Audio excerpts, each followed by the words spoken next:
Welcome to Solo Travel Unpacked, where we explore the world one solo travel story at a time. I'm your host, Kelly, and I believe that solo travel is a journey of self-discovery, empowerment, and connection. Each episode, we'll meet a different solo traveler and hear their insights, experiences, and lessons learned. We'll also take a look at a key solo travel topic to give you the tools and inspiration for your own adventure. It's time to hear from today's guest and unpack another solo travel story. If you love adventure but want the ease of group travel, G Adventures has been leading the way for over 30 years. They get what solo travelers want: flexible itineraries, smaller groups, freedom to explore, and local guides who make sure you experience a destination in a way that you never could on your own.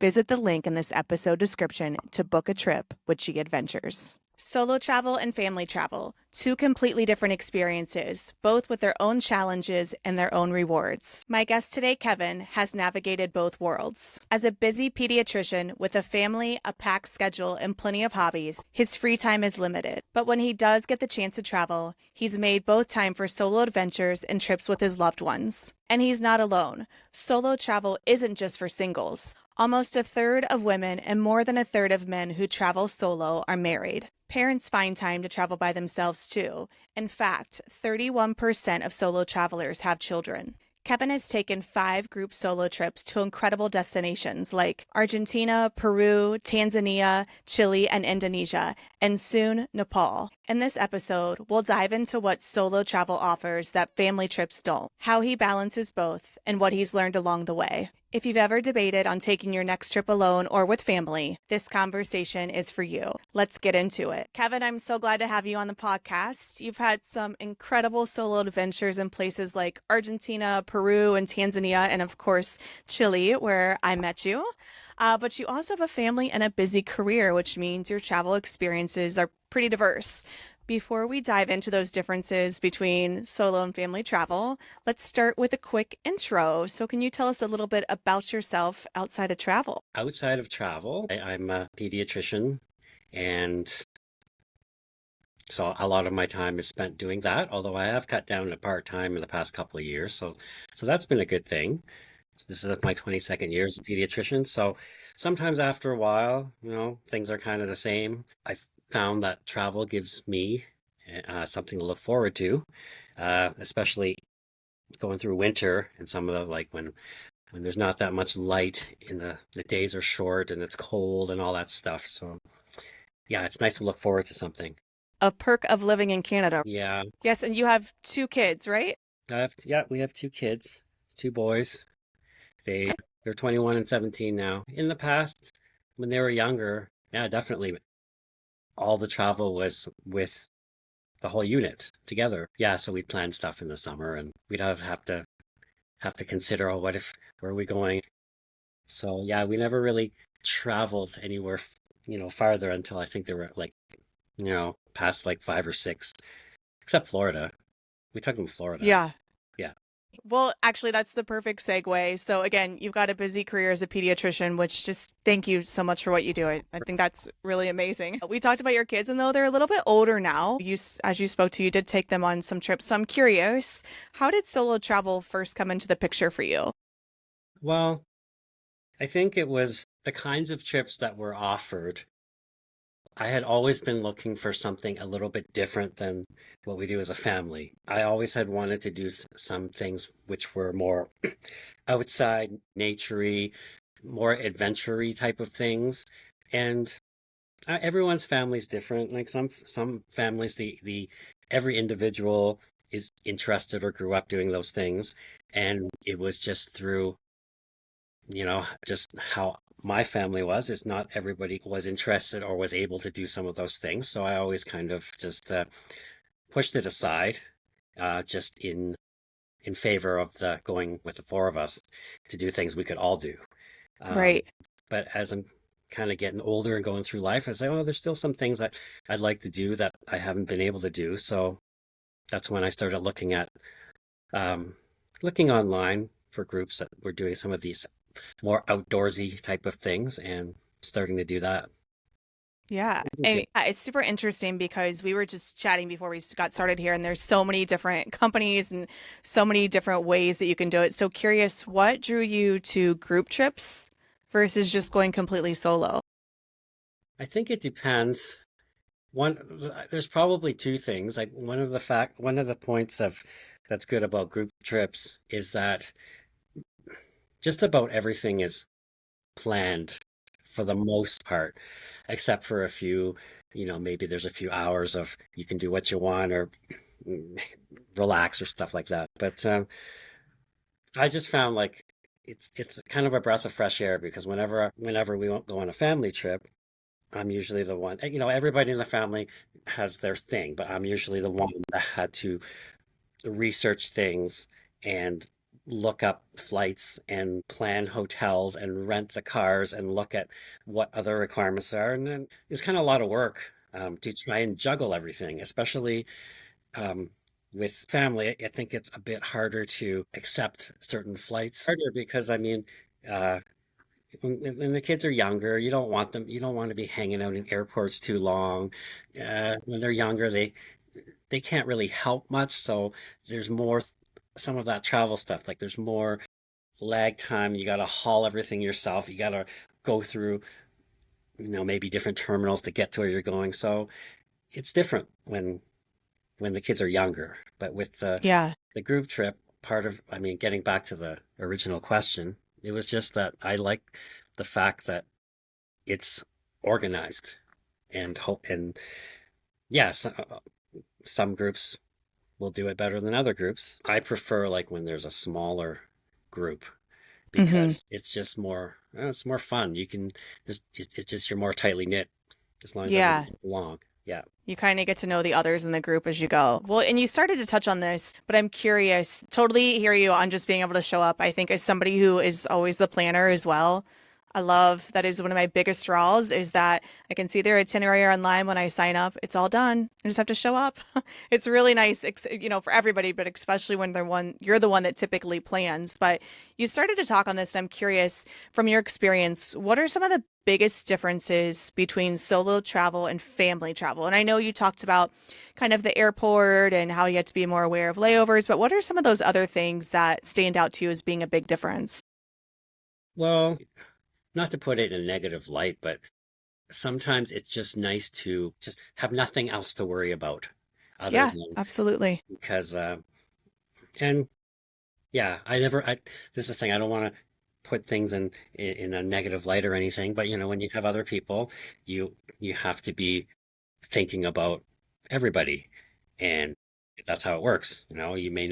Some people may not want to go here, or some people may not want to get up at a certain time, or sometimes they don't like this, or so there's more opinions and things to keep track of. Yeah, I but absolutely. I remember one of my friends on another solo group trip I did. Those were her exact words. She typically traveled with her sisters and her mom, I believe, but she said the same thing, right? Everybody has their own opinions on what they want to do, what they don't want to do, what time they want to wake up, what time they want to go to bed, so it just and being able to show up for these solo trips, it's just you. Which is a nice break to just have your opinion, within reason and can just kind of make your own yeah. decisions and go.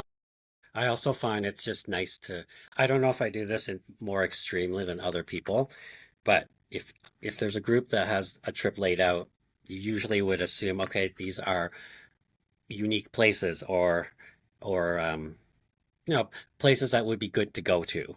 And I don't have to, for me, I usually when I go on the trips, I haven't really even looked in detail what I'm doing. I just figure, hey, it's planned. It's got to be good for the most part. And so when people, at home or whatever ask me, what are you doing? Are you going to? I don't know. All I know is I just got to go there and sit on the bus, and wherever it takes me, that's where I'm going to go, and I don't have to worry about it. And Just it's along for the ride. Yeah, it's just a sense of freedom. Yeah. I agree. I think it's really liberating. Again, we were on the same trip to Chile, and just to have our amazing guide, Francisco, Hmm. just say like, guys, bus leaves at 9, be here, and you just get on and they take you wherever you need to go. It's really nice to just, and of course, tell you what to wear the night before. But yeah, it's very freeing and liberating just to be able to show up and to your point, know it's probably going to be a pretty cool experience too. And you started to talk about this too. And is there anything else, that you enjoy more about family trips? Maybe that solo trips don't offer or vice versa? Quick break to share something that might make solo travel even easier for you. Solo travel doesn't have to mean traveling alone. With G Adventures Soloist trips, you get the best of both worlds: independent exploration with the built in support of a small group. These trips are designed exclusively for solo travelers, creating an instant connection from day one. Whether you're dreaming of Bali, Egypt, Belize, or beyond, G Adventures takes care of all the details so you can focus on the experience. Thoughtfully planned itineraries make it easy to bond with your group while still leaving room for personal adventure. Visit the link in this episode description to book a trip with G Adventures today. Now, let's get back to the interview. Well, I mean, I think the whole concept of going as a family is you're making, especially if you happen to have kids, it's like it's part of their life. It's part of them growing up, and it's part of as a family unit. You're spending time together in a different environment. It's creating hopefully good memories. And as the kids, when they're young, they don't remember that much. But I do think as as as they're getting older, they do tend to remember a lot of the things, even though they may not admit it. I certainly remember stuff as a kid, but um, I don't know. I think they're kind of like big events, I think, for kids, whether they want to admit it or not. Sometimes they may not show that they're excited about it, but I mean, the most recent one we were on, we went to Galapagos, the four of us, in 2023, and our kids still talk about it, and they still talk about the people there, and they have their own little jokes and stuff. They would ever never admit that. I don't think that. Oh yeah, we talk about it all the time. So now that they're still on the internet, I don't know if it's immortalized forever. It's nice to see, I think it also depends on the personality. Because our kids, they're a little more reserved, so they're not going to be like coming out and saying, "Oh, I love that. That was great."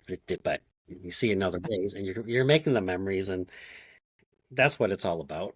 I think in the end. Absolutely. And you literally read my mind because my next question for you was going to be, what's been one of your favorite travel memories with your family? And it sounds like the Galapagos are pretty special, especially if you've got kids that age that are willing to own up to it being a pretty cool trip. I think that's pretty successful.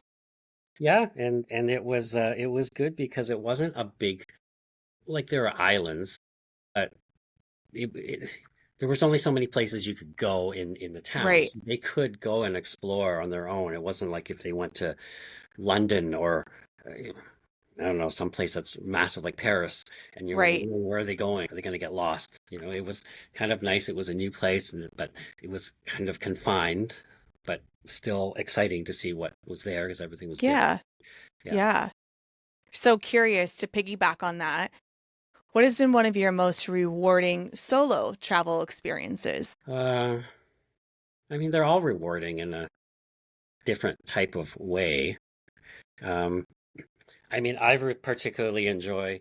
I found going on the hikes. I usually try and pick something where there's some type of hiking involved. Hmm. I mean, the first one I did in Argentina, there was a hike and there was a glacier hike thing and there was some kayaking and what else? Some biking. So I thought it was a nice mixture of stuff, but I was really bad at hiking the first time. Like I was like way behind everybody else, like I don't know, half an hour, 45 minutes. And then I was like, I didn't think I'd ever do it again because, okay, I got that out of my system. But you guys probably said before, it gave me something to look forward to. It's like you, you're just in these areas where the views are amazing. I mean, pictures, when you go on some of these places for hikes, right? Even you take pictures, it's just not the same. You can't show what it's like in a picture. They don't do it justice. That's right, because it's just so massive. Like you can't take a picture of the whole thing. I I don't. will say you struggled on the Argentina trip. I will speak from experience with the Chile trip.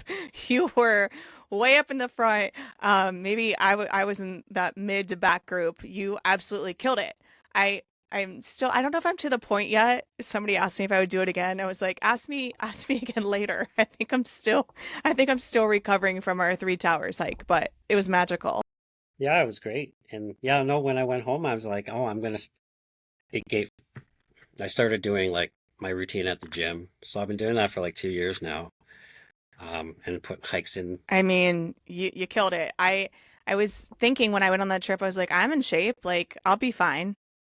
I wasn't in that kind of shape. So maybe send me your workout routine It's because I'm Stairmaster. It's struggling. Stairmaster. That's all it is. There you go. So everybody out there going on a hike, get on the Stairmaster. Because before, when I went to Argentina, I used to run like mostly 5K, sometimes 10Ks. I was like, oh, okay, yeah, I'm in good shape. But going up is not the same as going flat. It's no joke. It Yeah. is no joke. Oh my gosh. It was an incredible hike, but yeah, it was I'm glad going into it that I didn't realize how hard it was going to be because I think I would have psyched myself out. But it was a good time. But to just keep us going here, I know your boys are older, but when you look back and they were younger and, with your limited free time, how did you decide what was the balance of traveling solo or when to take a family trip? I guess I would say it's just different phases of life. I mean, I didn't even think about taking a solo trip probably the first, gosh, when they were babies up until 16, 15, 16. It was always like we should be doing family trip things, and I never really looked. Totally. Yeah. I think part of the thing is with these trips though, like if you go with a group, they provide some of the things. Like you just point out that you don't have to think of it in advance. I mean, before our big Patagonia hike, they had our packed lunches ready for us, things that we didn't have to think about going to the grocery and then buying the food. It was just so nice to just have it there. Yeah. So I'm curious, is there anything, that you can any advice you can give on anything that solo travelers can maybe learn from family travel or that family travelers can learn from solo travel? I'm not sure if it's independent of each other. I personally find that I think when I go solo, you try not to stress out. It's like if something's delayed, then you're delayed. If you have to hang out someplace for a few hours, then you hang out. Um, I don't know. Maybe maybe it was a little bit more difficult to do that because you with the family because you want everyone to have a good time. Again, you feel responsible and partially responsible, and you don't want anything to go wrong. But I yeah, think that's a good life lesson.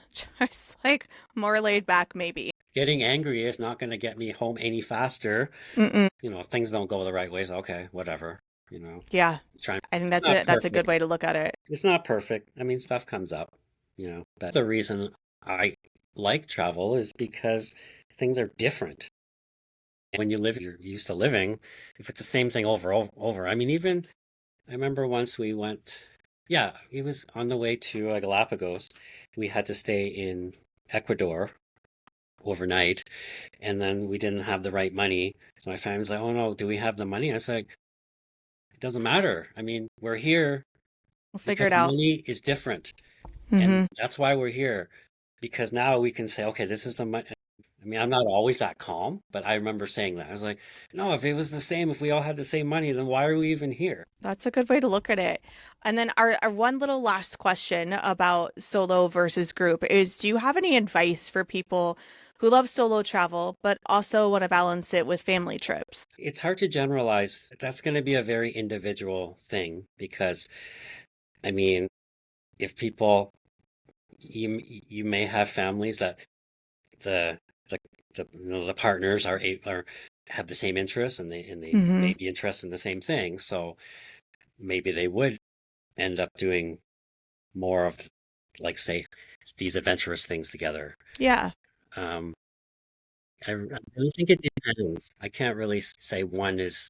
They just have their differences, but even in that, it really depends on the family unit Yeah. and what people like. I mean, one thing is like after we went on our Galapagos trip, our oldest son was so excited about it. Now he's going on a solo trip next, well, when he's graduating in May. He's now signed up to go on a solo trip.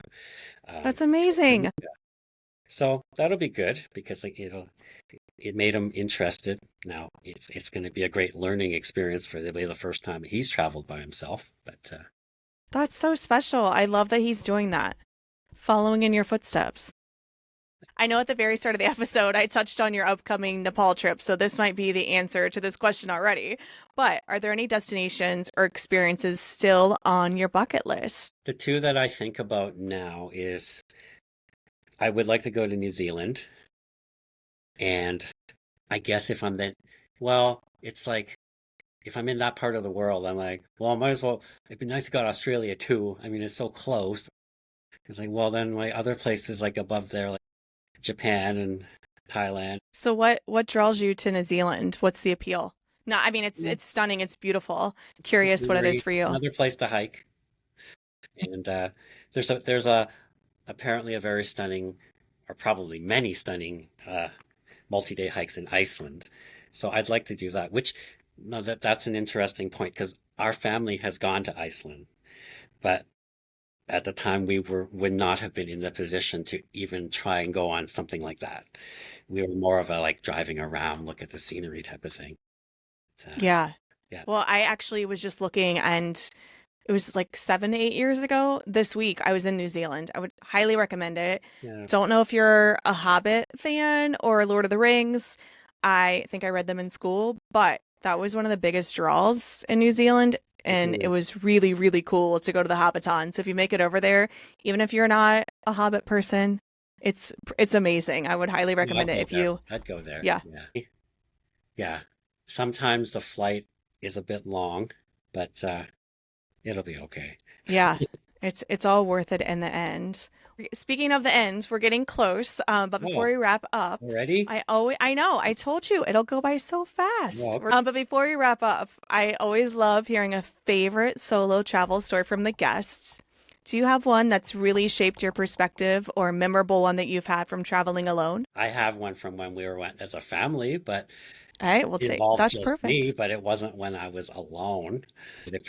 Okay, so this the story is again from a couple years ago when we went to Galapagos. What happened is, okay, you're going into they say you're going to the national park, and there's an entrance fee, which I know about beforehand. I didn't quite clue in that going to the island, that's the park. I thought, okay, well, you're just going to go to the towns and stuff, and then you're going to drive to the place, and there's like a park, and then you pay it. I didn't Yeah, realize landing at the airport is the park. So you get to the airport, and they're like, okay, we need some money. Yeah, I got to pay it for four people. And I was like, okay, where's the ATM? But there's no ATM. It's just like an empty hangar you with gotta swim back. with yeah, with a couple of like security things. So I'm like, I don't have any money. There's like, okay, well, you're gonna have to go get some money. So we had to leave all our passports there. And my wife and my kids just kind of, I don't know what they were doing, but they hung out. So then they called the police. They're like, you're gonna have to go into town with the police. So the police, he's okay, get in the car. And then at first I'm like, okay, is he really a police? Right. It's a strange Oh country. my What if God. I'm going to go?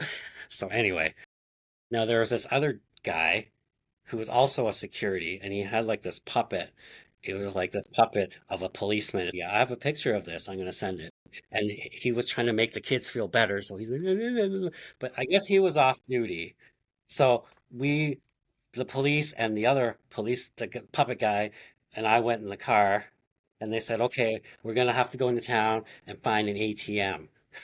So we're driving into I don't know where. I'm hoping that I don't get like But mugged. you come back alive. Ah, And then I said, oh, can I take a picture of that puppet? And he shows me in the front of the car. I said, no, I want to hold the puppet. So I have a picture of me with the puppet in the back, which I'll send you. So then we get in, we find this ATM, but of course it's all in like Spanish, and I'm like, I'm put in the car, but you don't know what everything means. The police was over on the side waiting, and then I was trying to get the money, but I couldn't get the money.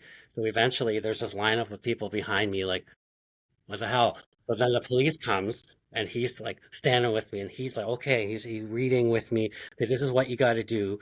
And then the people are wondering why there's a police guy with me at the ATM. And finally we figured out, oh, you're only allowed to take out so much. So I had to do like four separate transactions to get enough money for all of us.